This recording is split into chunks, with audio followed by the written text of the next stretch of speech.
I had my whole computer muted, so I didn't hear Commissioner Sarah. Good morning. Oh, You didn't hear me because I didn't say anything. Good morning, Commissioner Kula It and explains it. Bershauer. Good morning. good morning.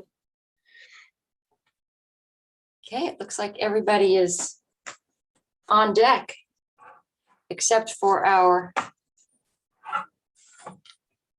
legal department isn't here.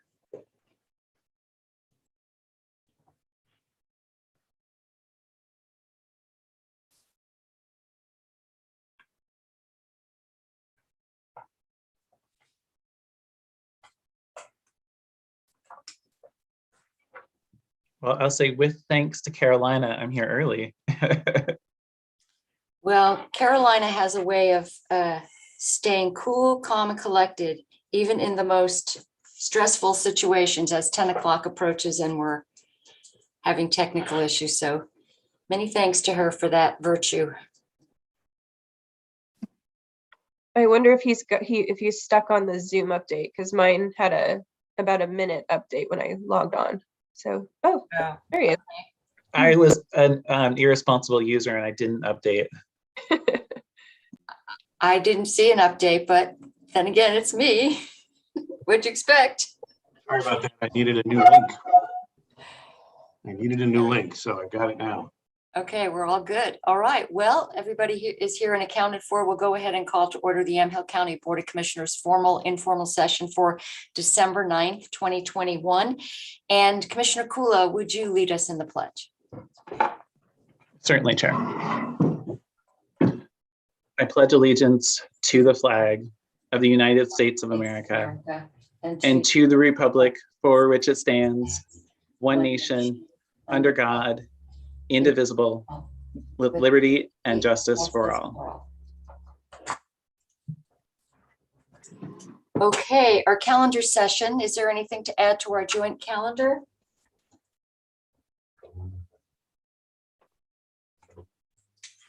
Next week?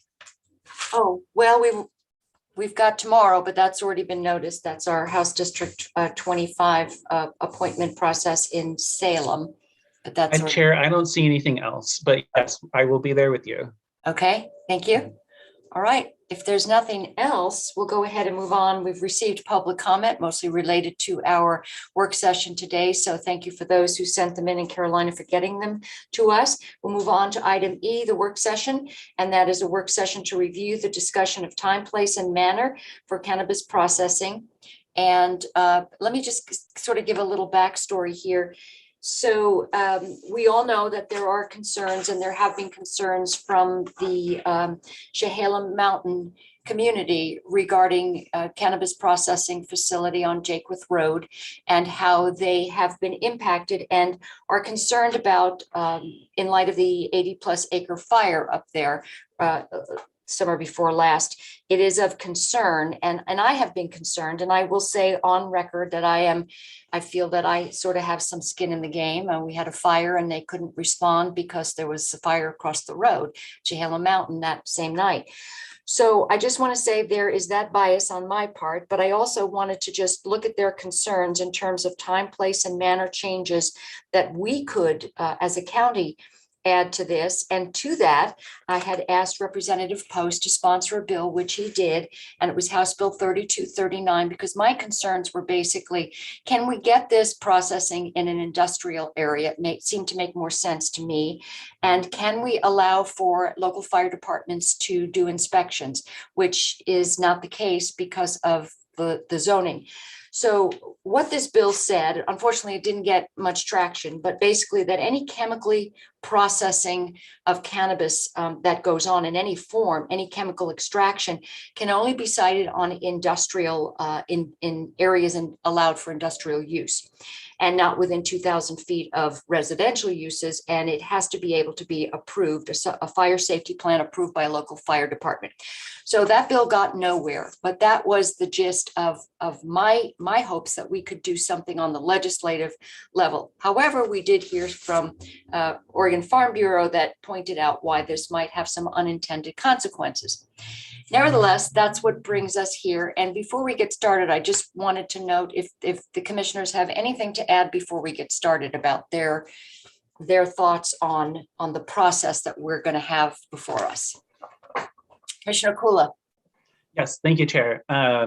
Well, I will say that first, before the work session commences, I have to formally declare that I declare potential conflict of interest, since our discussion today may lead to a decision that may be to my financial detriment or benefit because I own farmland. So with that, I'll just set that aside.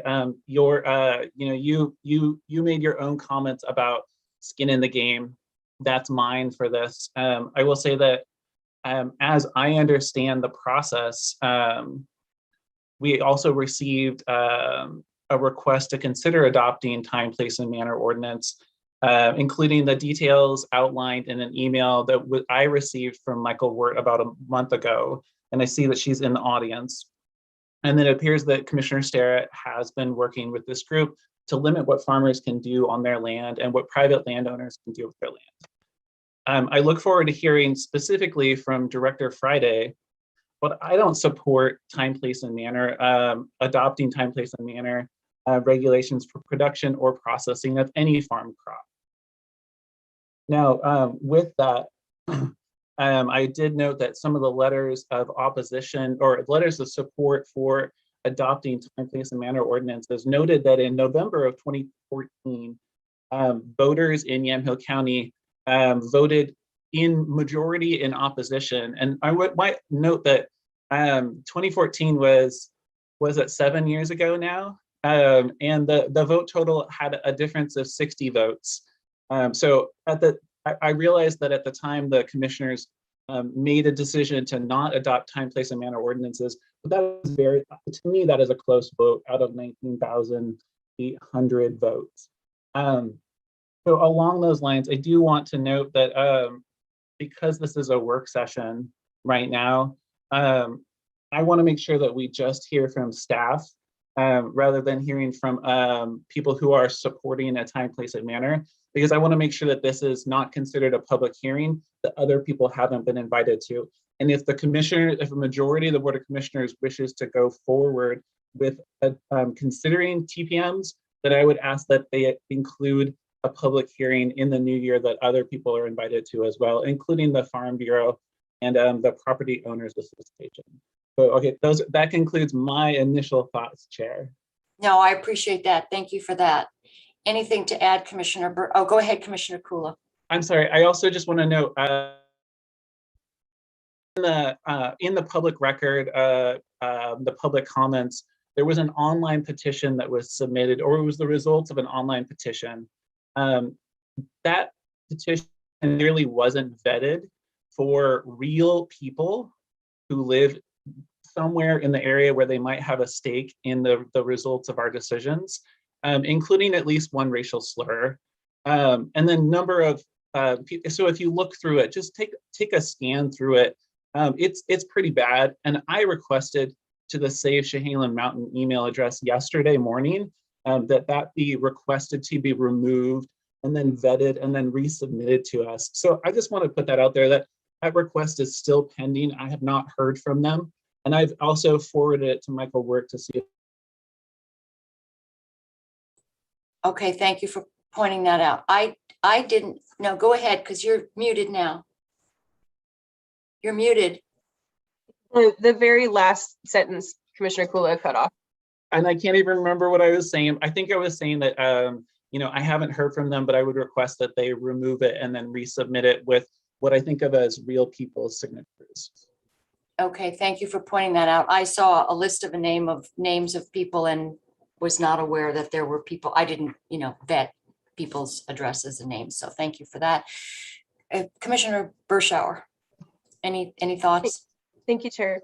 I did notice that as well, Commissioner Kula, when I was going through all of the testimony. I didn't catch the racial slur, but I did see and notice that a lot of those names were people who live out of state. So that was a little confusing in terms of why they were included.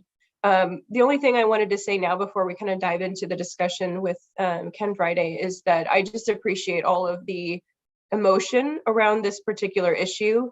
There's a lot of people in the state that did not support the legalization of marijuana. So I appreciate the emotion. I appreciate all of the testimony that's come in. I too have met with this group, and they're very passionate about it. They have very legitimate reasons to be worried.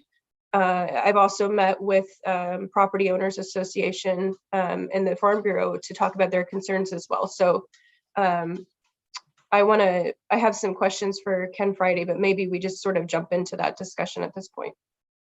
Thank you, Commissioner. And yes, our Planning Director, Ken Friday, is here. And thank you, Ken, for in the past being willing to meet with us. I know that we've met with Assistant County Counsel Todd Sadlow and yourself, and with the residents from the Chehalem Mountain Group. And we've talked about some of the sort of what's the wish list for the time, place, and manner revisions. What would they like to see, what their concerns are, and then also from our perspective, from the county's perspective, what that process would look like. So perhaps you can give us, what we're trying to do today is really, as you mentioned, Commissioner Kula, we're not going to be hearing from, who's for it, who's against it. That's not what this is about. This is for us to look at what our options are. So Director Friday, can you give us the preliminaries on what those options include? Thank you. Sure. Yeah, I guess I'm a little bit caught off guard because I wasn't really sure what you were wanting to have this morning. So as far as I understand the question, you want me to explain what the process would be like, just to adopt time, place, and manner? Well, I know that there have been comparisons between, for instance, Yamhill County and Clackamas County in time, place, and manner. And there are different time, place, and manner restrictions in both counties. And so we know that those exist. But as far as what the next step would be, if we were to consider some of these changes, what board actions would be required and what are our options as a county, and really the whole process going forward. Where do we go? How in depth do we get? How involved do we get in the options that we have available to us? Okay, and I think you have several options available to you. If I could just maybe for a moment, the one thing I did put together is just to explain how we do it right now, if that might be helpful, and how we treat recreational marijuana and processing facilities. And the short answer is that we treat them as a farm crop within the limits called out under House Bill 3400. And that allowed recreational marijuana in the exclusive farm use zone as a permitted use with an OLCC license. It allowed counties to permit recreational marijuana in the ag forestry zone, the forestry zone, and the rural residential zones. But Yamhill County chose not to do that. So in that respect, Yamhill County is actually far more restrictive than neighboring Clackamas County, because I noted on the list of zones, or 7 zones that Michael Wirtz had listed in her memo that they allow it. It looks like it's in their forestry zone, their farm forestry zone, and all their rural residential zones. And Yamhill County only allows it in the exclusive farm use zone. And in that exclusive farm use zone, you can apply for processing of a farm crop through site design review. And when we get an application for a site design review, there's a choice the planning department needs to make, whether to process it as a type A or type B application. And a type A application is where we issue a decision and say, we've approved this, here's the map showing how it's approved, and neighboring property owners have 15 days to appeal that to the board. The type B application process involves us sending out a notice before we make the decision, with an opportunity to request a hearing before the planning commission, and any decision by the planning commission then would be appealed to the board. And I gave direction to staff to just process all of these as a type B application, because I do want to know what the neighbors have as far as concerns. And it looks like we have had 17 of these applications. I think there's only 2 of them that I can think of that were very controversial, and that was the Wagner application and the what's known as the WAG Holdings application. But in doing these requests, we did actually look and do research of what other counties were doing to try to get a sense as to some of the conflicts and trying to get ahead of what those conflicts might be. And we actually looked at Clackamas, Jackson, and I believe it was, I can't remember if it was Douglas or Deschutes County. I think it was Deschutes County. And we looked at their conditions. And so a lot of those conditions that you'll see in our site design review are actually from time, place, and manner restrictions in other counties. As far as the process going forward, you've got options of, identifying which ones that you want us to take a look at, and either our department could come up with language, legal counsel could come up with language, the planning commission could come up with language, and if we are more restrictive, it requires what's called a Measure 56 notice to all affected property owners. So if we have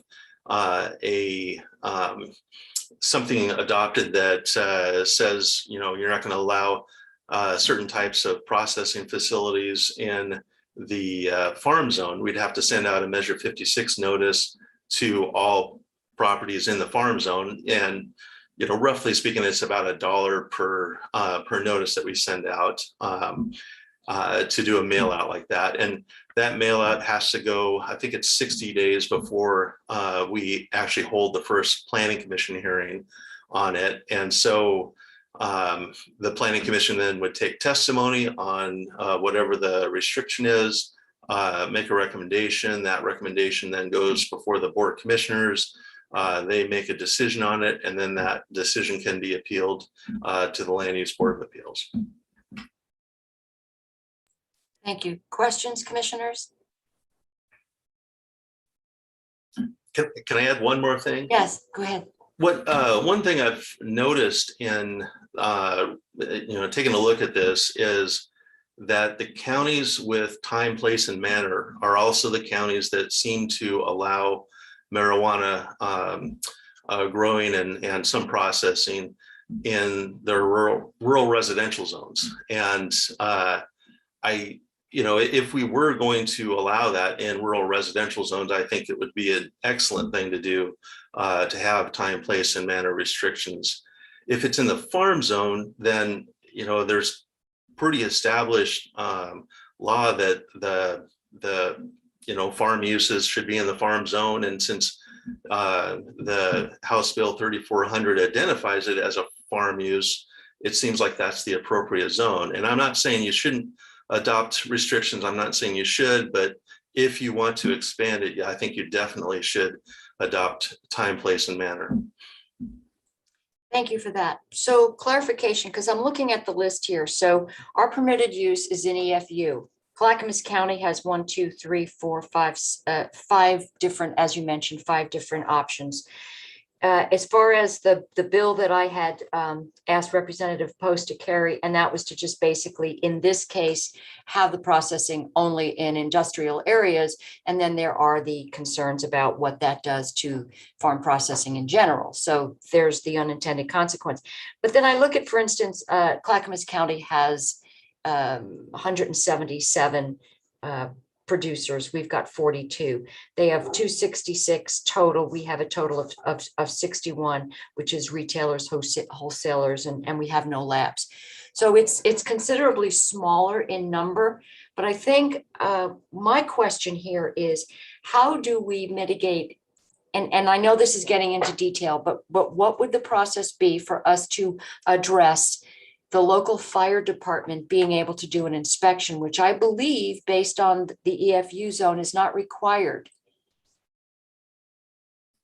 I'd want to check with legal counsel, but I think if you're talking about an ag building, which if it's an ag crop, it can be processed in an agricultural building. I believe you'd have to do the change in state law that you were seeking, and I think it was a good idea, and I appreciate that you brought it forward. And I am a little disappointed that it was blocked, but yeah, I think you have to change state law in order to do that.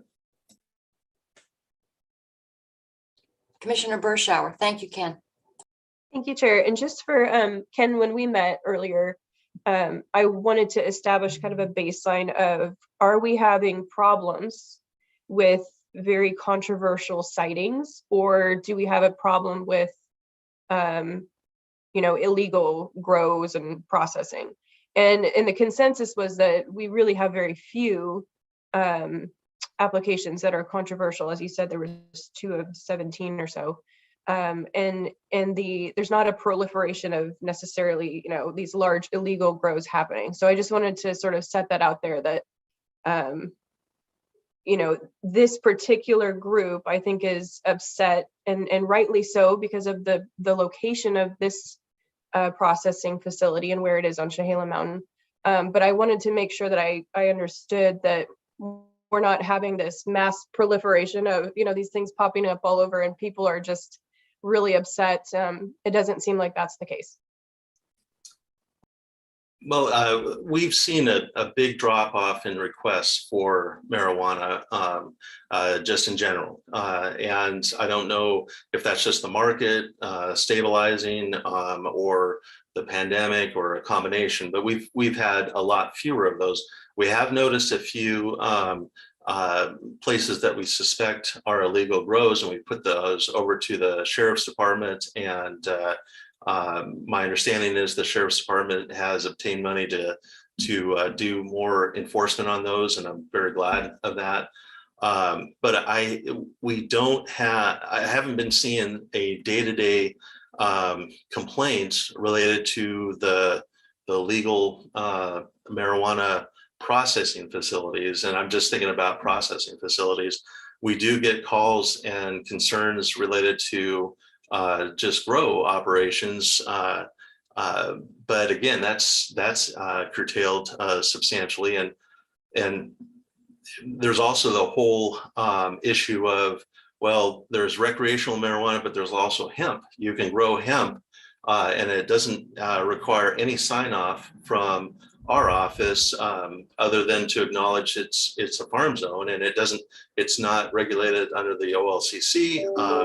And there's some suggestion by the folks that have talked about time, place, and manner of us regulating hemp, and I'm not sure how we could do that just without a change in the state law. Thank you, Ken. Oh, go ahead, Commissioner Cooley. Yes, thank you. Oh yeah, I just wanted to add to Ken's comments about a drop off in applications. There's been a producer moratorium since 2018, so there's you can't really do it, right? I will note that I'm glad that you brought up the issue of hemp, because the letters, especially kind of the form letter that we've received, just refers to marijuana production and marijuana processing. And so I read that as all of the cannabis genus, right? And so it's one of those things where I don't know what we're talking about because the letters have been both inaccurate and overly broad, I guess. Well, I think the concern here, and maybe we just distill this down, so to speak, to the issue that people are concerned about fire, and that is, I guess it begs the question is, are other agricultural processing operations in any way similar in terms of volatility or fire danger? Do we consider that in processing of any other farm crop? That would be a Ken Friday question, I'm guessing. Oh, I have not looked into that question just off the top of my head. Grain processing facilities have the danger of explosion from dust. We have distilleries out in the county, and just recently had the creamery burned down. And that's a lot of that was butter and farm byproducts. So yeah, there are other facilities that have fire hazards with them that are in the rural area, and those are just off the top of my head. I haven't looked into it. I haven't talked to fire officials about this, and I do want to say I think that all of these facilities should get inspected by the fire department, and I don't think that's an unreasonable thing to request. That being said, thank you for that. That being said, is there something we could do in terms of time, place, and manner, either during the site design review process,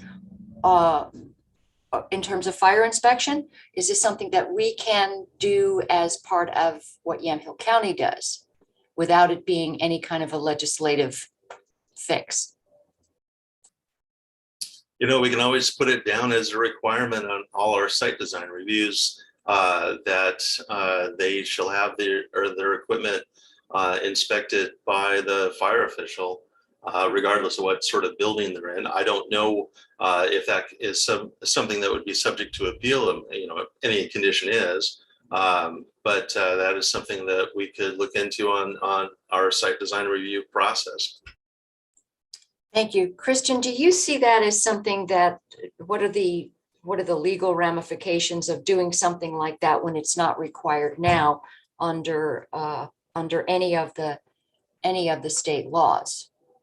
Yeah, I think Ken Friday touched on it. We would have to do the research and determine if that's something we could require as a condition locally. I think that's what Ken's suggesting we might try, and whether or not, as I understand it, because it is a permitted use, can we impose certain conditions like that might be seen as limiting that permitted use? And that's research we certainly could do and would be happy to do if the board wanted us to do that.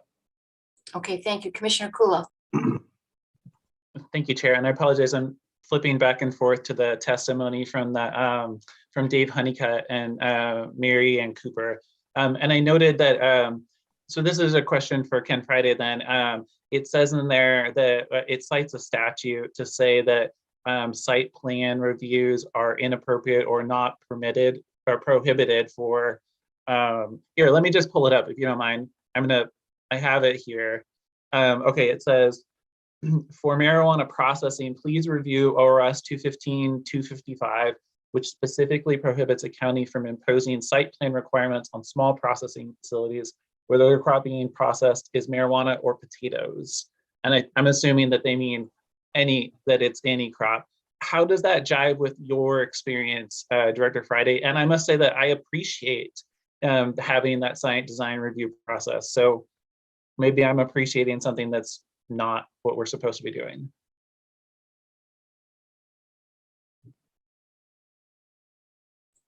Ken, we can't hear you. Ken Friday. Sorry, I guess I'm looking more at ORS 215.283 sub R, and the last sentence in that is processing facility or establishment must comply with all applicable siting standards, but the standards may not be applied in a manner that prohibits the siting of the processing facility or establishment. And I think that it's pretty clear that we're not to come up with unobtainable conditions. And as far as the conditions that we've placed on these facilities, we try to make sure to make it be something that is reasonable, that they can attain. And we've actually, in this, with time, place, and manner, it looked like the idea was to have no hearings on these. And while I think that'd be nice, because I don't really like controversial hearings, I don't know that you can put it in such a way that prevents someone from requesting a hearing, number one. And number two, sometimes the hearing has been beneficial. In the WAG Holdings application, we had a nearby neighbor that was disabled, and the applicant agreed to put in a wall, soundproofing barrier that really we would not have been requiring had it not been for the applicant saying, yeah, we'll go with that condition. So I do see some benefit to the holding the hearings and having people be able to make their say, but they need to understand that this is a farm zone, and the way the state law is constructed, it doesn't allow us just to deny these requests. Thank you for that, Ken. And because I think we have to remember that I don't know that anything that we do here is going to help the situation on Jakewith Road. I mean, we can be going forward with different site design review changes or time, place, and manner changes, but I don't see that you can sort of grandfather in or make it retroactive anything that this board or the county would do today, correct? I agree, correct. So that's important to note in terms of ameliorating some of these concerns. But I'm noting here in Mr. Honeycutt's letter, it talks about ORS 215-255, again, that limits our authority to impose a citing condition. But that would not be what we would be doing if we change time, place, and manner to include an annual fire inspection. Correct? And I think that's correct. Commissioner Kula, you look like you are pensive about this. Well, I'm just confused because you said including it in a time, place, and manner, but we don't have one right now. Do you mean in the site design review process? Yeah, but I mean, in terms of what we would be legally, what's the parameters of, could this be something that we do in the site design review process? Yeah, that subsection in the statute seems to suggest that we can't apply citing standards in a manner that would prohibit the citing of the facility. So it suggests that we could have standards and conditions that would apply, just not standards that would prohibit them from being able to cite the facility. That's my initial reading, just as we've been talking here. But I think, Ken, Ken Friday, that is consistent with your thoughts at the moment, right? I believe so, yes. Yeah. So just thoughts on Commissioner Berschauer. Thank you. Excuse me. Thank you, Chair.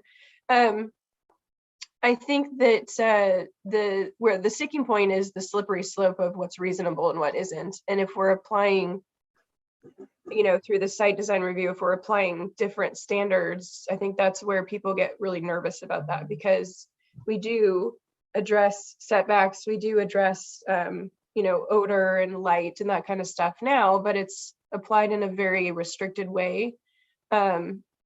One of the suggestions was making it a condition that the owner has to live on the property, right? So there's somebody there all the time, which would never fly if it was somebody who was growing hazelnuts or potatoes or whatever.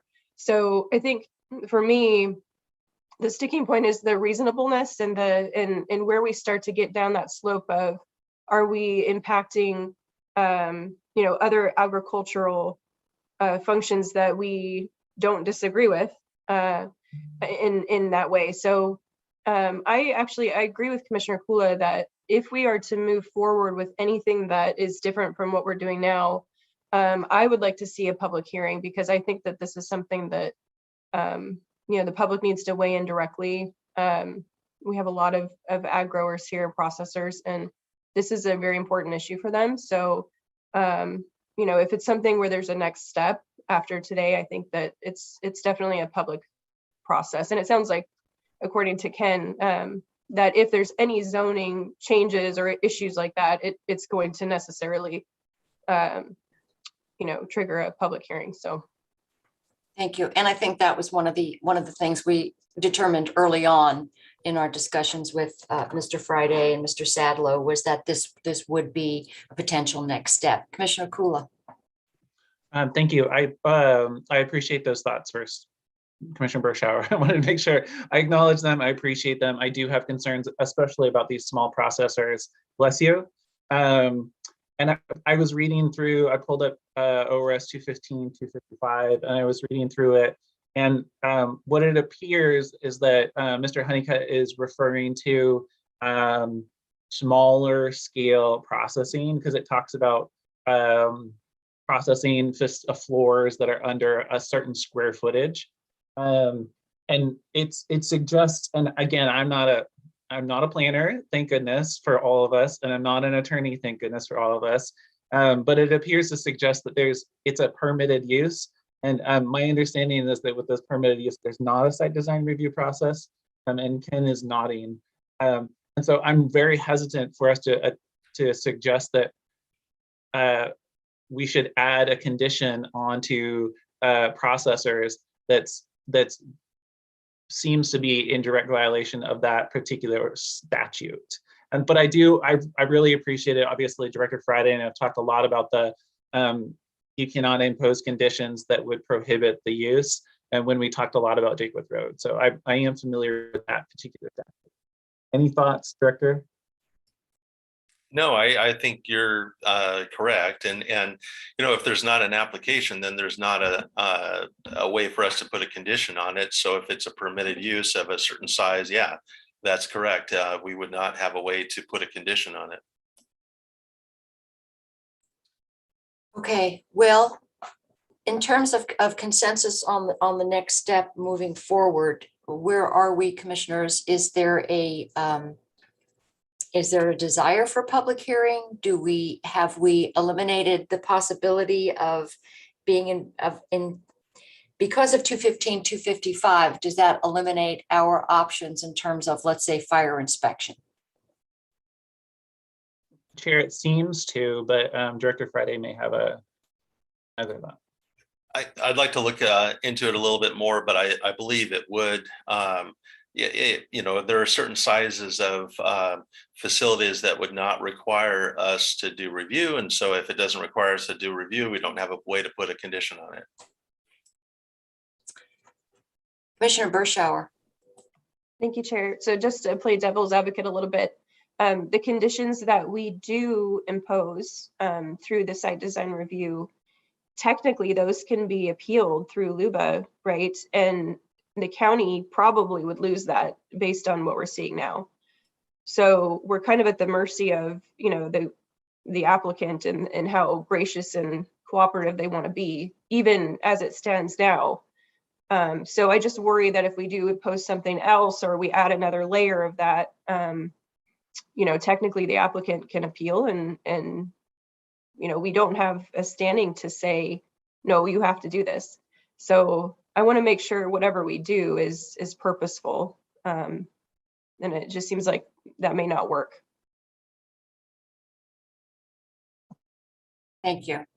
Commissioner Kula, did you have additional thoughts? Wanted to add a little something. Yes, go ahead. Did you say you wanted to add something? My understanding is that Director Friday wanted to add. Oh, I'm sorry. My only thought was, well, it depends on the condition as to whether it's subject to appeal or well, I guess anything is subject to appeal, but the success of an appeal would be based a lot on the condition. So if the condition said that you had to clear out an area to provide site distance for access, I think that's a very reasonable condition. I don't think LUBA would overturn that. If the condition says, you have to put up a soundproofing barrier on a barn that's, not even part of your application, yeah, we would lose on that. But in that case, the applicant said that they were amenable to that, to try to be a good neighbor. So yeah, some of the conditions we definitely would be working with the applicant to try to instate, and we would be at their good graces of not appealing that. But some of the conditions, if they're health and safety requirements that we would put on other farm processing facilities, I think we've got a pretty good idea of what would pass muster and what would not. And have we imposed conditions for fire inspections on processing facilities under 2,500 square feet? Not yet. We have imposed conditions that have said that, you need to go through the regular land use process and go through the regular building and fire inspection, but the fire department does not inspect ag buildings. And so we do have inspections for electrical and mechanical, those sorts of building inspections inside the structure. But the issue was you don't have a fire inspector go into agricultural buildings based on state law. That's not their job. Have we imposed conditions on processing facilities on 2,500 feet or under? No, that's that we have not had an application under or a request under the thing that was referenced by Dave Honeycutt. Yeah, because I think that's right. I think if I'm understanding it correctly, it's that 2,500 foot threshold. Processing facilities below that size can be cited,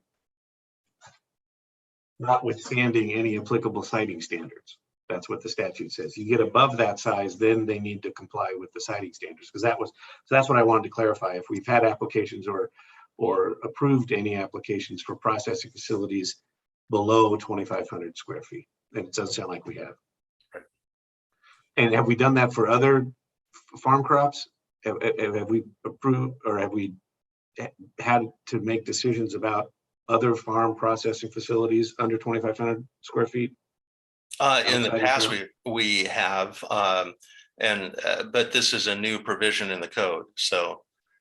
Got it. Thank you. Thank you. Commissioner Kula. Yes, I'm switching subjects, but still within impacts.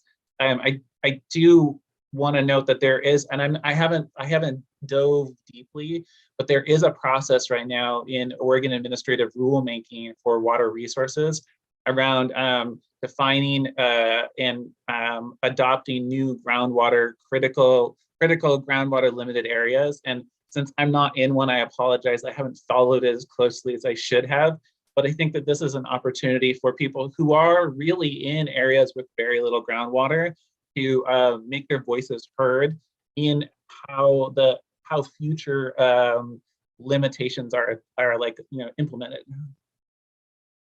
Yes, I saw that and I thought, well, that's going to be an interesting wrinkle to how the county now will be able to address groundwater limited areas in an application. Because in the past, we've just had to say, I know, but we can't do anything about it. But when I saw that come through, I thought, there's again, the unintended consequences of something like that and how it could be limiting to potential development or any kind of ag use. But I also see that that might not be a bad idea.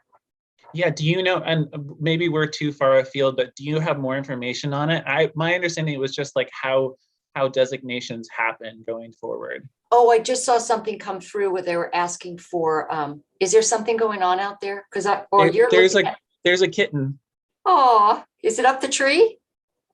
It is not up to tree, Okay, thankfully. because that would be cruel, and I would. It was walking on an irrigation pipe. It was very sweet. Sorry, I'm sweet? very sorry. You looked out the window, and I did too, and I realized I'm looking at the courthouse. You're looking at a kitten walking on an irrigation pipe. So I'd rather see the kitten. Anyhow, so going forward, I'm just wondering if we can ask between planning and county counsel's office to look at just how far we can go without sort of stepping on the toes of that 215, 255 when it comes to imposing another site design review condition. So, And Chair, I would say that I'm not interested in that. It feels pretty clear that we have systems in place and statutes, and it feels like we're pushing into where other farmers may need to be and want to be. so as far as imposing that as a condition for all ag buildings, is that something that we see as too restrictive? If we want to sort of make it across the board, we're going to do fire inspections when we do them at creameries and we do them at granaries. I would not be supportive of fire inspections for ag buildings. Again, Okay. with the potential conflict of that I've built my own ag building. Well, no, but go ahead and share why, because I would like to hear that part. I'm happy to dig out the history of ag building exemptions, but Director Friday may be able to do that more. Okay. Yeah, that's the thing, is how do we do a carve out, which we're explicitly forbidden to do for one ag product that we don't do for the other ag products. So there, but then again, the argument can be made. It's sort of this circular, firing squad. The argument can be made that this perhaps is a different kind of processing, but I think therein lies our concerns. Commissioner Bershauer? Don't make me laugh, you guys. I'm gonna start coughing here. I think that, if it's possible for us to do a public hearing just to sort of take the public's temperature, I think that's I think that's a valid next step. I don't know that we would be acting on anything in terms of, we're doing a public hearing in response to a zoning ordinance change, but just to have a more general and broad discussion about, these potential changes and educating the public on what we already do. I don't think that's unreasonable. I know we don't like contested public hearings, but I am not comfortable making a decision without having that kind of direct public input at this point. Thank you, Commissioner. Commissioner Kula, thoughts? Yes, I would ask for clarification from Commissioner Bershauer that what things would we be asking for information about? Because I'm with the Farm Bureau and the Property Owners Association. This is a farm crop. We've heard, I have letters in the record saying that marijuana production should be limited, and marijuana is hemp, like it's a legal crop with like crop insurance. And so I don't want to say like, here, tell us everything you hate about a farm crop that my neighbor grows. So I just want to be really careful that if you are proposing, which I don't have any interest in, there's a lot of other things that I think we need to address in this new year. I have no interest in just hearing about why it's bad. If you are proposing that we hear specific testimony about why some crops and some processing should have a fire inspection, including the details of what happens in that process, then I think that's another thing. But to just open it up, I have no interest in that. But I do think that state statute is pretty clear that farmers don't need to get an inspection for these types of small scale facilities. So sorry, that was a long preamble, but I'm just would be concerned about what are we asking people to weigh in on. Thank you, Commissioner. I agree. I know that I've heard an awful lot in the meetings that I've had with the Chehalem Mountain residents. And some of it is pretty horrific in terms of the potential for disaster. So that's what leads me and colors my perspective on this. And so I'm with them on that. I do know that our hands are tied, which is why I hence 3239, tried to get some changes so that it's only in industrial areas, and it does require a fire inspection from a local fire department. That didn't fly. So I don't know that taking another run at it is going to give us a different result. And I believe from what I've heard is that is our only hope here, is that there would be a legislative fix. Doesn't look like we have any change of heart down in Salem. And as far as perhaps we have, I don't really know what we can do next other than to, again, I feel like our hands are tied with 215, 255. And I do agree with you, Commissioner Kula, and I do agree with you, Commissioner Bershauer, but it doesn't look like there's consensus to go forward with. This would be a listening session. I don't know that I'd call it a public hearing because we're not proposing a change. We're not proposing any specific changes. So again, it would be, this is why it's bad. And then the farmers and on the other side of the argument would be saying, I don't want those restrictions put on me. So therein lies the, okay, and then what do we do? Where do we go? So unfortunately, I don't see a way out unless we can, I believe maybe work with the legislature to see if there might be some, massaging the fire inspection part. I know you're not in favor of it, but here we go. So at this point in time, I'm not thinking that a public hearing is going to get us over this 215, 255. Yeah, Chair, I understand those concerns, and Commissioner Kula as well. We all like to give a voice to concerns that come up in our county. So, but I agree. And when this particular application was approved, I think it was it last year, 2 years ago? Maybe even 2018, I can't remember, but I remember the discussion. It was very emotionally charged discussion. And I believe all of you commissioners approved it, if my memory serves. And my response was, this is really a state issue. It's a state fight. If you want to go put some restrictions on this kind of activity, and unfortunately, you will be met with the Farm Bureau who says you can't restrict our farming activity. And that's been a consistent reality throughout this whole thing. So, I guess my advice, it doesn't feel good to leave a group of citizens that have legitimate concerns feeling like we're giving them an empty bag. But I do think that this fight ultimately is in the legislature. And so perhaps we can help connect them to places where they can advocate for change.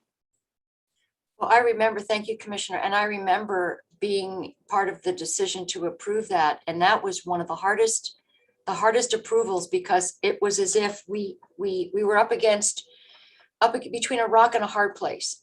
I felt that based on what the state law was, we didn't have a basis to deny it. We didn't have the basis to do that.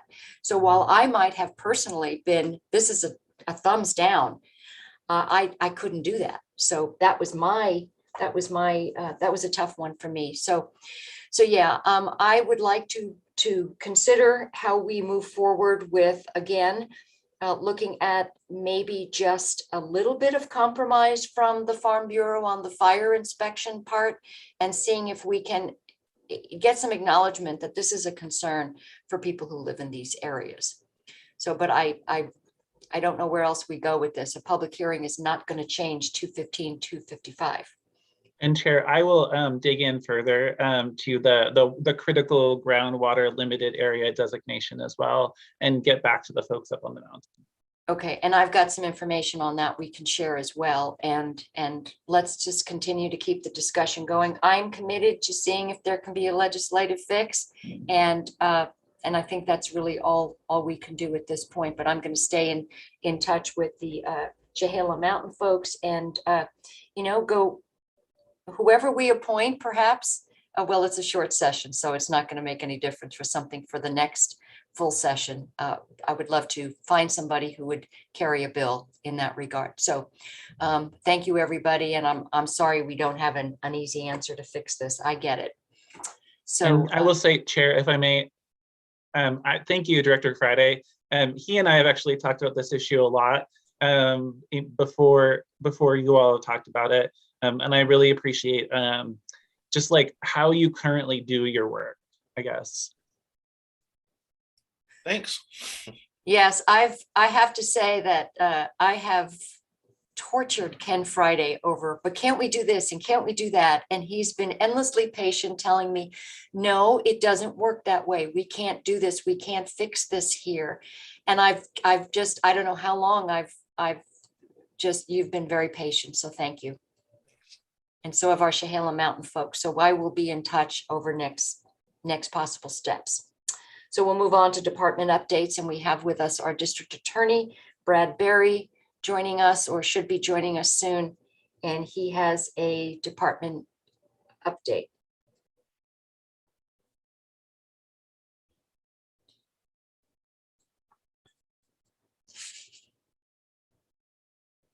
Here we go.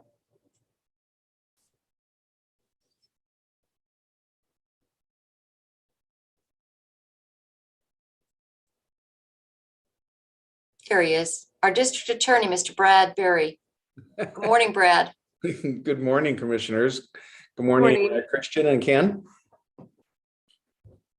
Well, I'm happy to answer whatever questions you guys might have. I haven't done a department update in quite a while, but what prompted my request to be on the agenda this morning dealt with news that we got last week on position taken by OPDS, the Public Defense Services at the state, related to the costs of producing discovery to the defense.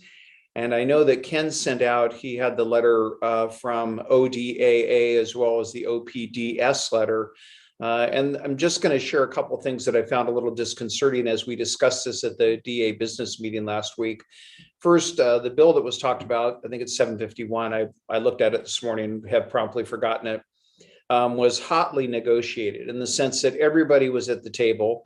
And you can tell from the letter from ODAA that at some point OPDS felt that there were no issues left for them to discuss, and they left the negotiations on that. But prior to that, the issue of no longer charging for discovery to the defense, which we have done historically long before I became DA, and I'm wrapping up my 25th year. So as the elected, so long before that, that issue was taken off of the table prior to OPDS leaving the table, and they were well aware of that. And then step forward a few months, and you can see the position that Director Jones is taking is that, well, with the change in language, we no longer have to pay. I'm going to point out a couple of things here that I think historically, one of the advantages of having done this a couple of weeks is I have a lot of institutional knowledge. Long ago, when changes were made, and we're talking back in the 70s, when there were changes made to who pays for courts, who pays for the defense, who pays for prosecution, that was a negotiation that happened. And ultimately, the costs of prosecution were to be borne with a partnership between the counties and the state. And as you've probably learned, I know Rob Bovett is all over this every long session, and I'm sure you've heard him speak about it. But through the years, the state's contribution towards the cost of enforcing state laws has diminished over and over and over. And it's not uncommon, as we know, those of us who have been working in the public sector, when the cost of a duty or the duty itself is put on the counties, it normally comes with a contribution from the state to pay for that when the changes happen. And then the next time there's a recession or budget problems, the next thing that happens after the budget problem is that the counties no longer receive state funding for that. And we're forced to figure out how to do it. And you need look no further. I'm going to point this out for Commissioner Sterrick because she's probably recognized it. When we decentralized mental health services, it came with money to the counties. And then we hit the next recession, the next problem, and suddenly we're picking those costs up. So what has happened through the years is the continued diminishing of the state's contribution towards the cost of prosecution to the point now where the state literally only pays for elected DA salaries.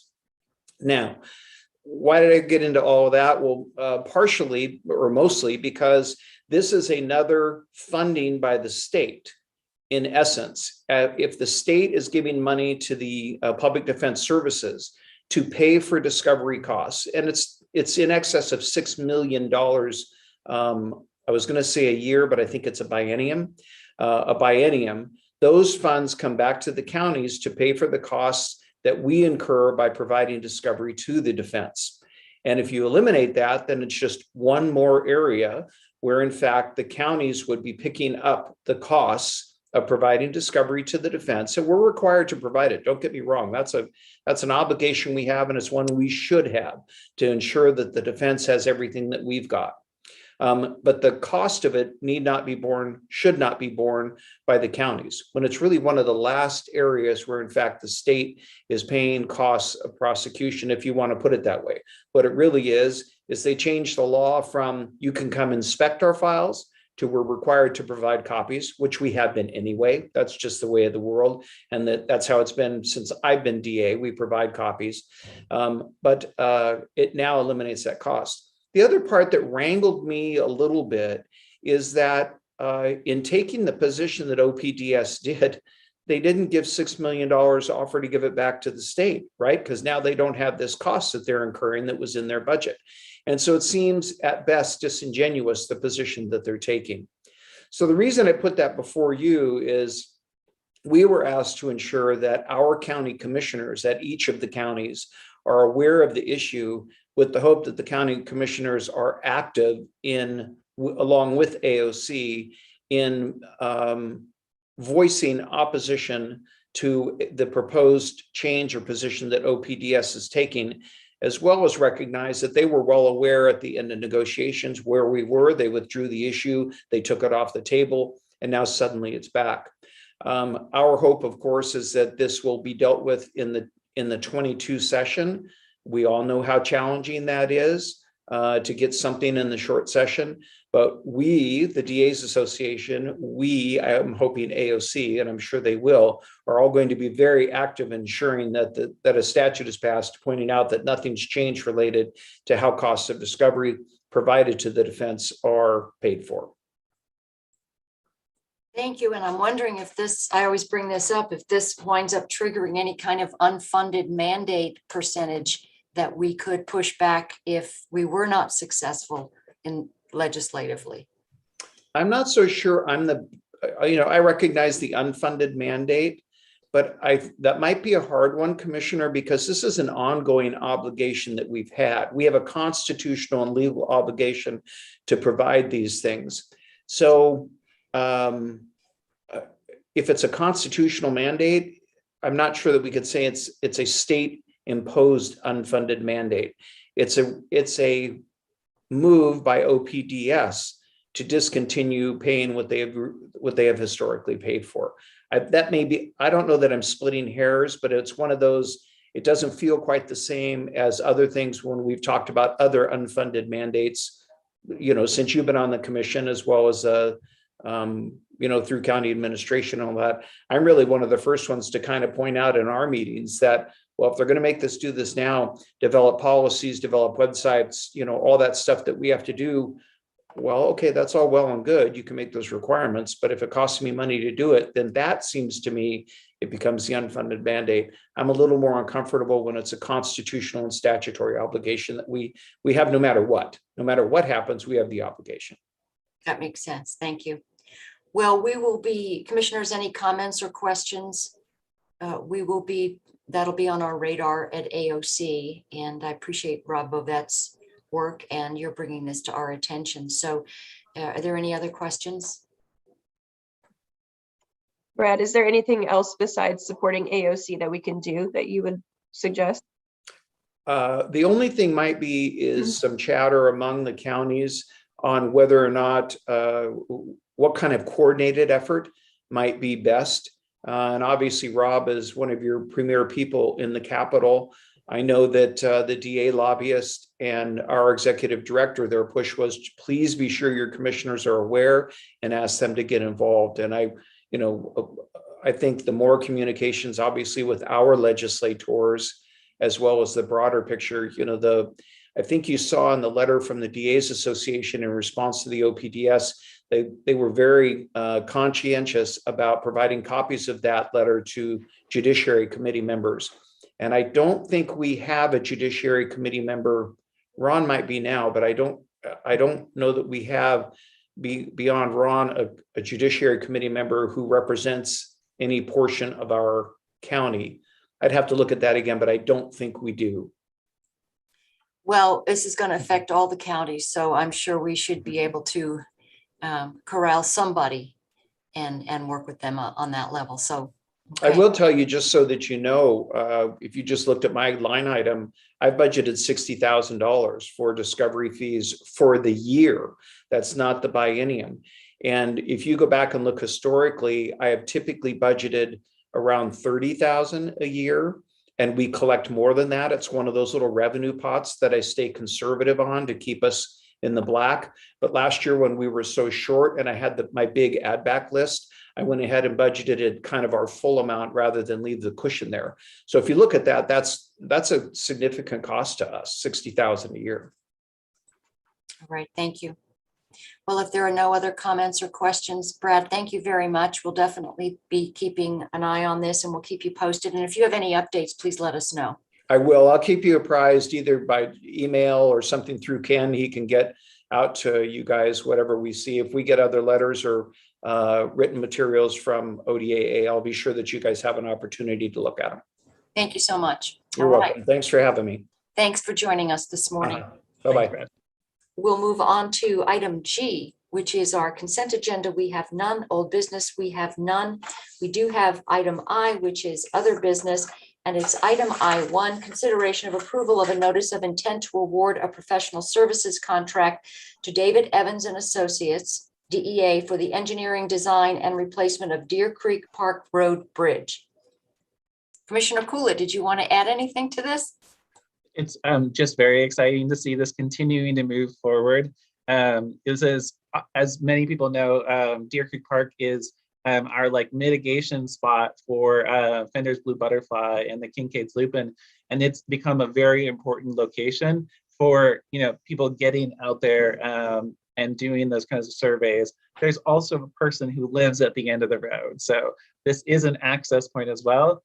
And the state has been very good at working with us on this replacement. So I'm glad we're moving along. And this has been a long time coming. I remember going out there years ago and having this discussion. So entertain a motion to approve item, where are we? I1. I move that we approve item I1. All right, any further discussion? Hearing none, all those in favor signify by saying aye. Aye. Aye, motion passes. Item J, public hearings, we have none. Announcements, commissioners? None for me. Thank you. I testified in front of ODOT at their executive team held a webinar explaining how they might use the Infrastructure and Jobs Act. But I don't think that's the right name, but the infrastructure money coming to the state. And I listed out the different areas of county work that I would like to see, based upon my conversations with County Administrator, Public Works, and Transit. So. Thank you. And before you go, is there another, I understand that the bypass did not receive some funding, some federal funding that instead went to another project? Yeah, so the Mid-Willamette Area Committee on Transportation, which is kind of our, but for the public, is the advisory body that we're part of. And I sit on that with Tom Hammer as the kind of lay resident. We concertedly made a push at NWAC across all the counties and cities to include the bypass as a $10 million, an additional $10 million request for the Enhance program. ODOT had initially brought to us a proposal that did not include the bypass. And since that's been one of the two priorities, including the Aurora-Donald interchange on I-5, we pushed back and had that be our proposal. ODOT leadership team, when they looked at it, they pulled that apart and then brought back in a proposal for an improvement on I-5. So it's one of those things where when we provide our advice as a group, it still doesn't get us to that spot of keeping it in the budget. So the work goes on, and we're currently advocating that more of the funding that is like flexible funding in the infrastructure plan goes to work like the bypass. Thank you. I've met with Dave Hageberg over this. So anyway, thank you for that update. I just want to share a little bit from Housing Authority. We had our board meeting this week, and a little bit about the new property manager, the project turnkey. We did have one property manager who didn't last more than a couple of days, but we do have a new person who seems to be very invested in the position. And want to talk a little bit about an update on Project Turnkey, because I was looking at what's the length of stay for the clients who are staying in the motel. And unfortunately, we're looking at upwards of a year, 9 months plus. And the problem is though they might be ready to leave and sprout wings and go and be stable, is that they do have vouchers, but there is nowhere to use the voucher. And that's the problem countywide, and I'm sure statewide. So there is that issue.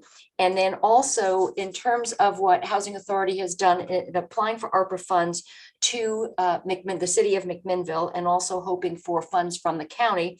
And that is for the Stratus project to give it some heft at the state level, hoping for some funding there.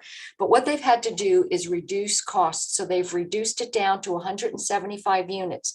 And they've taken away, for instance, there will be no studio apartments, which is unfortunate because that is a unit of housing that can really be helpful for workforce housing. That's not going to happen because they've had to streamline. There won't be any AC, which we know is a consideration. Unfortunately, that's what had to happen to cut costs, and there won't be any balconies there. So unfortunately, it's lowering the cost, lowering the number of units, but that's where we have to go to get Stratus completed. Commissioner. I'm sorry, but is there any, I mean, you're doing a great job of explaining to us. I wonder if we could get from Vicki Weibargen kind of an overview of the whole project, because it might, I mean, we have money, obviously, I'll just say that, including that second tranche of economic development money that's been earmarked for housing. But I feel like it would be really good to hear from them so that when I'm talking to state, I can be like, well, there's this and this and this that they need help with. Absolutely. Well, I'll did you want a presentation, or did you want more of a narrative in an email? Ken has got a hand raised. He's like, slow down, kids, slow your roll. There's no more time. The only thing that I was going to just kind of mention on that, and thinking about the timing, because of, one of the program areas under ARPA that we were currently working on right now, we're trying to work on the water and sewer infrastructure because that just closed yesterday. But one of the next steps was also going to be those other rounds of grant funds, what we called kind of the nonprofit. And I think before we start having presentations, keeping in mind that this might be an opportunity to have an application and then have a presentation and discussion related to that program area, instead of, if we have funding requests that are coming outside of a formal process, then we end up in a predicament on what's getting funded and what's not getting funded. And so I just wanted to throw that out there process wise, that it may be more appropriate to wait till we do the nonprofit grant framework and then start doing the solicitations. And then we could look at the award process and presentation process associated with that. Because I know that there were submittals, informal submittals that were given to the county that along these lines for these types of projects. And I just want to think about process a little bit. No, I agree with that. I think that's keeping us honest, and it's keeping it all very neutral. And I certainly have my biases about this project and think that it should go forward, but that's just me. The other thing is that they're hoping that the ARPA funding that if the county threw in would really just be a signal to the state that it is worth significant funding from the state. So that was really, and I don't know that it would change the number of units, or that it would give us any more studio apartments, but it would give them a little bit of leeway. So that's the update that I have, but I appreciate what Ken had to say. So if there's anything else, Ken. I just wanted to quickly, just an update, because I know the board was getting the emails from Rob Bovet at AOC that scheduled and occurring right now was the joint AOC, Justice Department, Court Facilities Task Force, which was scheduled to occur the same time that we were in formal session. And I just wanted to let the board know that I sent Rob a communication because we've been engaged in the space needs analysis, and we've just kicked off the capital strategic planning for that includes both the courthouse and the campus. That, you know, obviously I want to make sure that Yamhill County is getting on the list because, you know, as part of the space needs analysis, we've identified needs and improvements for the courthouse. However, we're still early in the process and really getting into the details on that. So I communicated with Rob and conveyed kind of where we're at in the process, just gave a real brief snapshot. And it sounded like Rob was going to be able to present that, because I know it takes years to get on that funding list for any major courthouse improvements. And this is kind of the kickoff point, but the timing of it doesn't necessarily align where we're at in the planning process. So I sent something to Rob, and then also as timing would have it, because the court administrator, Mandy, also emailed me that she also got a similar notification from her contact from the Justice Department. And we were in parallel submitting similar emails to our counterparts. So hopefully, you know, that we can get Yamhill County on the agenda and at least be on the radar for that group. And, you know, because it does take, there's courthouse projects that have been on that list for quite some time. And so I think I just wanted to make sure that we were at least named and on their radar to at least get on the list, that we're going to be submitting more information in the weeks and months ahead. Thank you for doing that. I listened to the other commissioners in years past talking about their projects and how long they are in the making. So thank you for that. And just wanted to give a shout out to our planning department. I think we all received an email from a gentleman who said, I want to provide some feedback on my experience with your planning department and your department head, Ken Friday. I was looking to purchase some property in your county. I'm not from the area. Ken Friday and his team were responsive and thorough. They answered all my questions. They followed up. I've lived and developed property in several other counties and never received this level of service.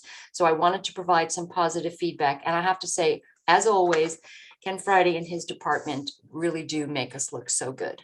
So thank you, Ken. All right, well, if there's nothing else for the good of the order, we'll go ahead and adjourn today's meeting. Thank you all. Thank you, Chair.